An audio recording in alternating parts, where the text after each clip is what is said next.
আজকে আমরা শিখব কিছু ভার্বের ফর্ম, অর্থাৎ কোথায় কোন ভার্ব সঠিক হবে।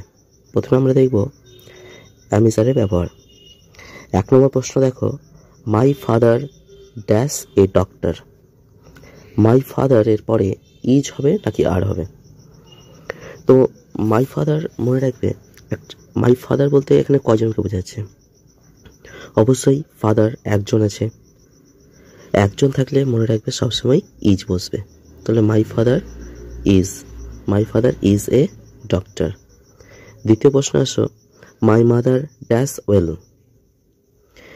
আমার মা ভালো সিং নাকি সিংস? আমার মা ভালো গান গাই, তাহলে সিং হবে নাকি সিংস হবে?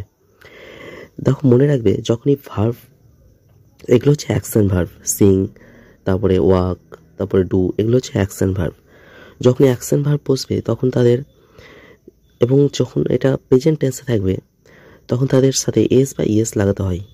কোনো কোনো জায়গায় কোথায় লাগাতে হয়? যখন subject third person singular number হয়। যখন থার্ড পারসন সিঙ্গুলার নাম্বার হয় তখন ভার্বের সাথে এস বা ইএস লাগাতে হয়। এবার দেখো তোমরা যে মাই মাদার এখানে সাবজেক্ট, তাহলে মাই মাদার থার্ড পারসন নাকি ফার্স্ট পারসন নাকি সেকেন্ড পারসন?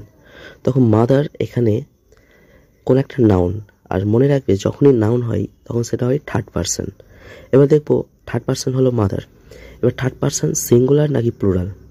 মাদার এখানে কয়জনকে বোঝাচ্ছে? অবশ্যই একজনকে, তার জন্য এটা হয়ে গেল থার্ড পারসন সিঙ্গুলার। যদি সাবজেক্ট থার্ড পারসন সিঙ্গুলার হয় তারপরে আমরা ভার্বের সাথে এস বা ইএস লাগাতে হয়। তাহলে মাই মাদার সিংস উত্তরটা সঠিক হয়ে যাবে।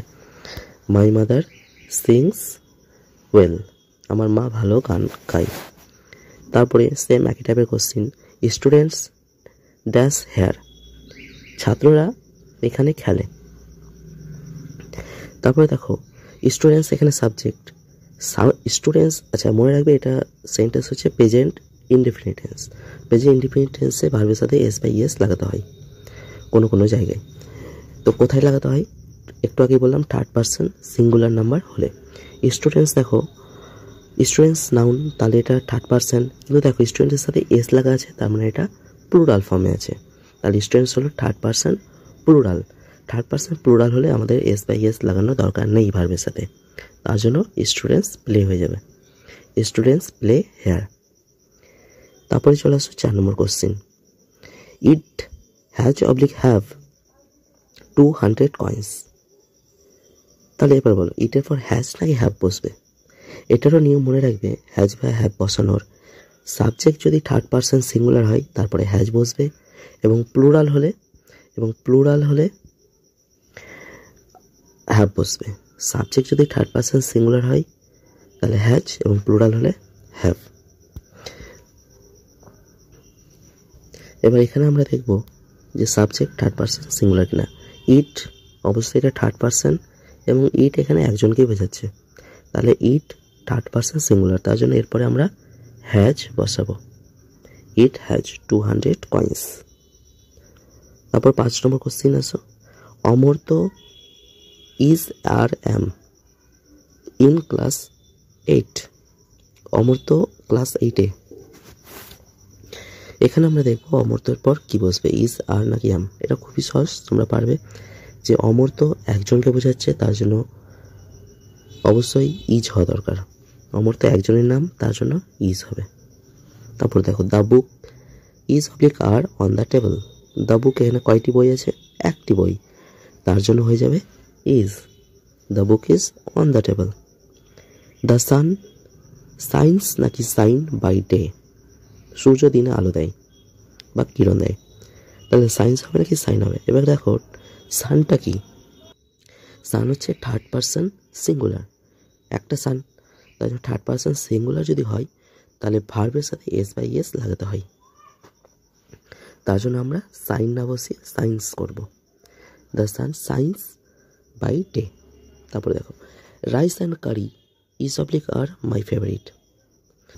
রাইস অ্যান্ড কারি দুটো যদি পাশাপাশি অ্যান্ড দিয়ে যুক্ত হয় তাহলে এটা সিঙ্গুলার ফর্মে বসে।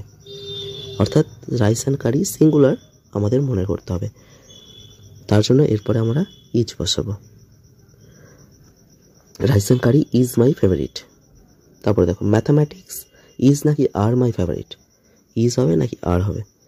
এখানে তোমরা বলবে যে ম্যাথামেটিক্স এস লেখা আছে তাহলে আর হওয়া দরকার, কিন্তু না, ম্যাথামেটিক্স এস লেখা থাকলেও এটা সিঙ্গুলার ফর্ম। এরকম অনেক শব্দ আছে যেমন এস লেখা থাকলেও সিঙ্গুলার হয়, যেমন ড্রামাটিক্স, তারপরে পলিটিক্স, এগুলো সবটাই হচ্ছে সিঙ্গুলার, তার জন্য ম্যাথামেটিক্স ইজ হয়ে যাবে, mathematics is. I with Tina am is are going to school. এখানে বলো দেখি কী হতে পারে। এখানে দেখো সাবজেক্ট কোনটা, টিনা, আই নাকি দুটোই। মনে রাখবে যখন প্রিপোজিশন থাকবে, কোথায় প্রিপোজিশন আছে, এই যে উইথ, উইথ প্রিপোজিশন, এর পরে যে নাউনটা থাকবে সেটা ওই প্রিপোজিশনের অবজেক্ট, অর্থাৎ টিনাটা হচ্ছে উইথের অবজেক্ট, তার জন্য এই দুটো শব্দ আমরা ধরবো না। তাহলে উইথ আর টিনাটাকে আমাদের ধরার দরকার নেই সাবজেক্ট হিসাবে। তাহলে কী বাঁচলো, আই, আয়ের পরে কী বসে, অ্যাম বসে, তার জন্য আই অ্যাম হয়ে যাবে, আই অ্যাম, অর্থাৎ I with Tina am going to school.